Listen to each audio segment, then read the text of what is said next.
question ouverte lancé ko li nga xam ne que moo di le gouvernement d'Ousmane Sonko alors ban analyse si daal di mën a defar nii étant mu nekk un membre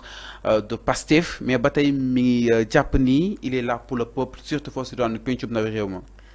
maa ngi lay jaajëfal Fallou si question bi nga xamante ne moom nga posé nii. jëmale ko si ki nga xamante ne moom mooy l'honorable député Guy Marius Sagna Mohamed Sagna léegi effectivement am na ay question yoo xamante ne jot na ko posé dëgtal ko ñi nga xamante ne ñoom ñooy le duo Bassirou le président de la République monsieur Bassirou Diomaye Diakhar Faye ak aussi le premier ministre Ousmane Sonko léegi nag Guy moom dafa nekk koo xamante ne du changer.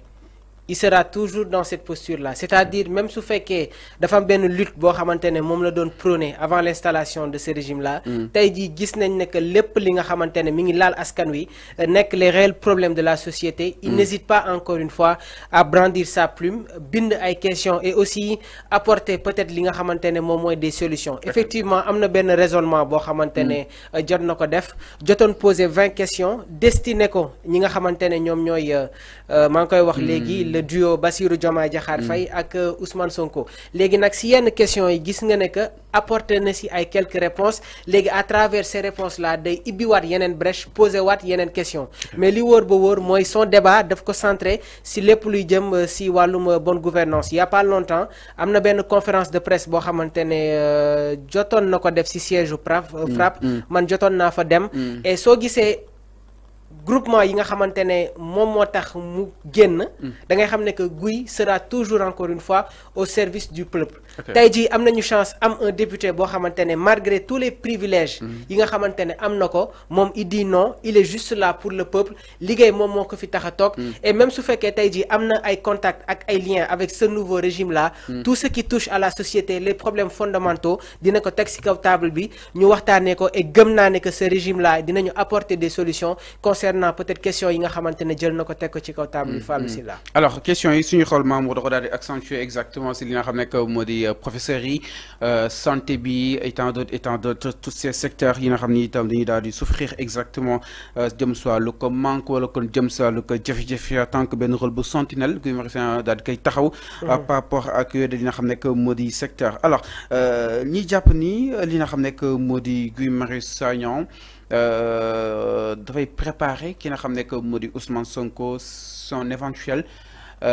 déclaration foofu si doon Assemblée nationale sa politique de déclaration exactement alors aujourd'hui ñi si daal di demani mu nekk un jour boo xam ne itam Sénégal ñu koy daal di xaaral ni virgule point kenn du si baal dara Ousmane Sonko par rapport ak rupture bi nga xam ni itam moom la daal di diggoon askan wi alors est-ce que Guy peut-être jàpp nga dafa nekk si tànk yu nu mel baliser la voie Ousmane Sonko ba suñee question yu bëri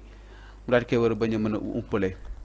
Fallou préparer le discours de Ousmane Sonko. Bon man selon ma conviction ak appréciation bi nga xamante ne moom laa siy def mooy Ousmane est une personnalité qui est prêt à toutes les éventualités léegi je pense que question yi nga xamante ne moom la ñu gën a teg ci kaw table bi mooy lan est-ce que duñu jëm sur la dissolution de l'Assemblée motion de censure bi nga xamante ne yenn députés yi ñi ngi ko doon évoqué je pense que yooyu mooy actuellement les points d'interrogation yi nga xamante ne ñi ngi koy indi mais nag léegi attention mbir bi jël na beneen tournure est-ce que le président de la République du jël la décision dissoudre assemblée bi ñu changer avant à ce que Ousmane Sonko di def sa déclaration de politique générale léegi nag am na benn temps boo xamante ne ñi ngi ko doon évoqué c'est-à-dire y a un délai prescrit pour à ce que le premier ministre dem def sa déclaration de politique générale léegi man bi ma déggee loolu dama dem déglu vraiment notre juriste muy Daouda Mine mu apporter si des réponses ci yan contexte moom la ñu nekk y a eu ce changement de régime là sooy xool si ginnaaw tuuti ay député yu bëri dañu yàkkamti woon à ce que Ousmane Sonko mu dem gaaw def sa déclaration de politique générale jamono jooju noonu yaa ngi doon gis ñu doon évoquer motion de censure par la suite j'ai vu ci benn plateau qui était animé par notre consoeur Maïmouna Ndour Faye mu invité Abdoul Mbow gis nga kàddu yi nga xamante ne moom la yëkkati mais quand tu le sens parler da ngay xam ne que kii am na tuuti réserve parce que xam nañ ne que même su fekkee tey jii nii y a dissolution de l'Assemblée si échéance yu ñuy mënti dem ce régime là élection yu mënti am départage yu mënti am ñom ñoy nek au devant de la scène les gens sont en train de parler de 58% ci élection yi nga xamantene mom lañu mujjé génn mais Fallou raw nako réalité politique amna sénégalais xam nañu exactement ce qui se passe dans les élections 54% yi ëpp nako parce que déjà dafa amone ben régime bo xamantene mom mo fi nekkoon et coûte que coûte ñom pour ñu tok fi jarale la loon lu nekk jour élection man j'ai eu la chance jotoon dem ci ben espace je vais pas faire la publicité ci endroit bobu mais on a eu à rencontrer des acteurs de la CEDEAO F24 pendant une semaine ñi ngi won fofu di xol les systèmes ak aussi les méthodes yi nga xamantene mettre nañ ko en place pour à ce que ñu régulariser li nga xamantene mom moy les élections d'accord il y a un pourcentage qui a été sorti mais so démé ci biir da ngay xam ne que ëpp na lii loolu moom mooy réalité bi ëpp na 54% yi non ëpp na ko Fallou conformément ak li cour d'appel joxe mais réalité élection am na yow si jour élection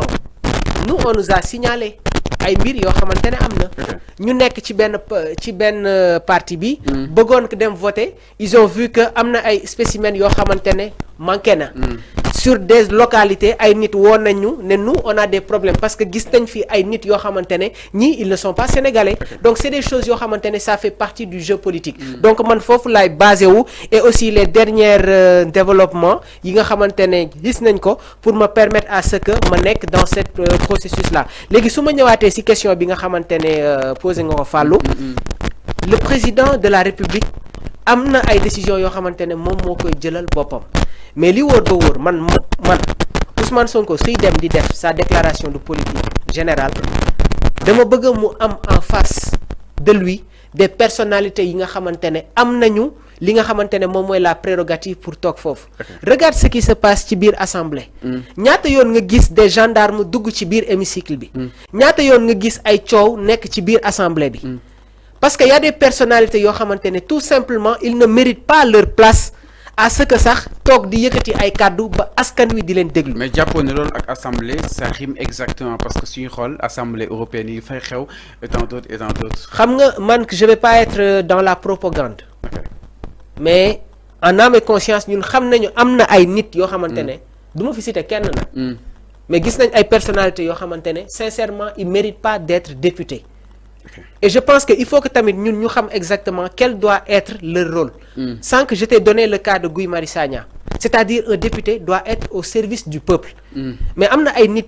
yo xamantene quand tu les vois biir assemblée ban njëriñ su lañ lay amal on a vu un député en pleine séance mu yor téléphone am di seetaan Adamo. Qu'est-ce que cet individu là a fait ci biir hémicycle bi. Assemblée nationale. Amna fi ku fi taxawoon ne lan ëgën lu muy def ci biir assemblée.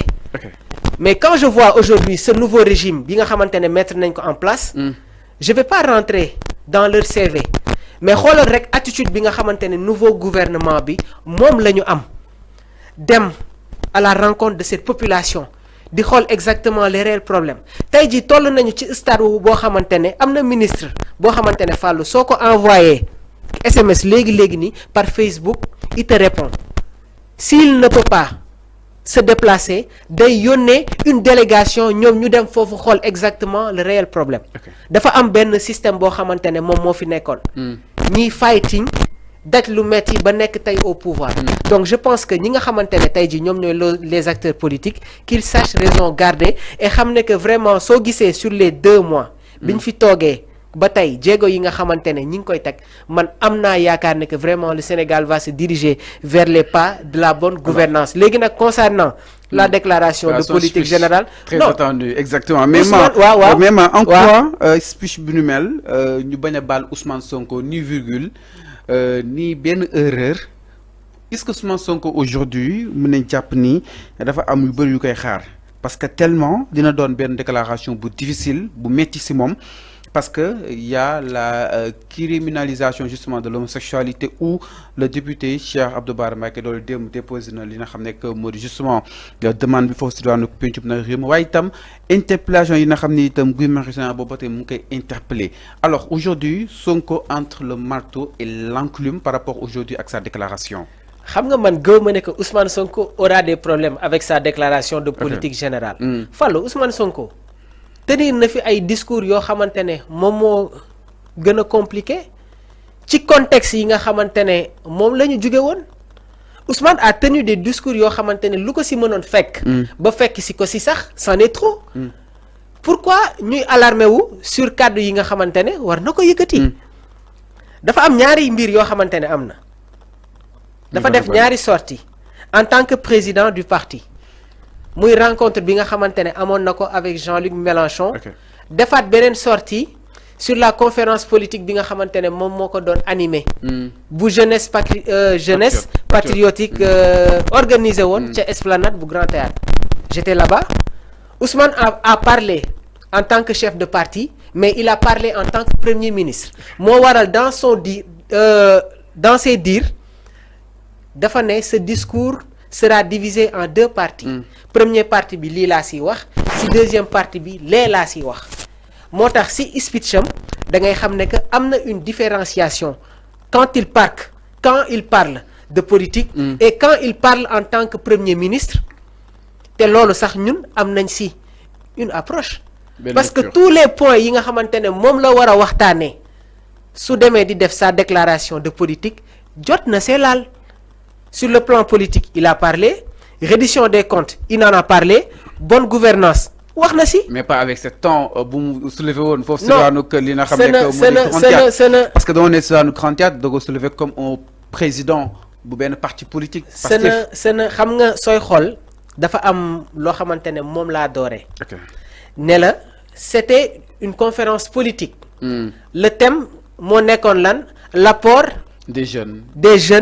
dans le projet. bi mu commencé son discours daf ne fii laay tàmbalee su ma jugee nag ci lii. si laay soog a ñëw sur l'apport des jeunes dans le projet. Mais bi mu tàmbalee kàddoom Ousmane a parlé reddition des comptes bonne gouvernance les victimes ñi ñàkk seen bakkan la justice les assises les réformes les conclusions ça a été le plus grand débat. ba laalaale sax lépp luy jëm si wàllum impôt yu ñu war a fay mais ku dem ba wax loolu mun nañu xam exactement à quoi s'attendre sur kàddu yi nga xamante ne war na ko wax su demee assemblée. Léegi nag le discours ne sera pas le même wax bi du doon benn parce que man gëm naa ne sax su commencé yëkkati ay kàddu on va être dans les débats d'idées les débats d'idéologie les débats doctrinaires les questions centrales. Et Sénégalais gëm naa ne que ñoom actuellement loolu moom la ñu soxla. Donc il faut que aussi ñu xam ne que Ousmane. dafa nekk koo xamante ne en dehors de discours politique bi nga xamante ne am na ko. mais pour mu jàkkaarloog ak ay nit yoo xamante ne vraiment am nañu cette intelligence là ça va pas être un problème. Léegi nag question bi fan lay doon ñan lay jàkkaarloog parce que léegi nii yaa ngi wax ne que y a des risques.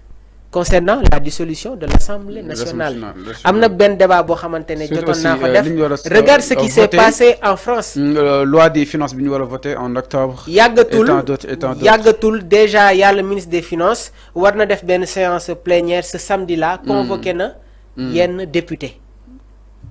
C'est des choses yoo xamante ne tamit il faut qu'on en parle et que sénégalais yi xam exactement fan la ñuy situer le débat mais man je pense pas que dina nekk problème. Ousmane Sonko est très rusé dans les discours qu'il a eu à tenir donc ñu xaare ni exactement les décisions yi nga xamante ne nag war na jóge sur le président de la République.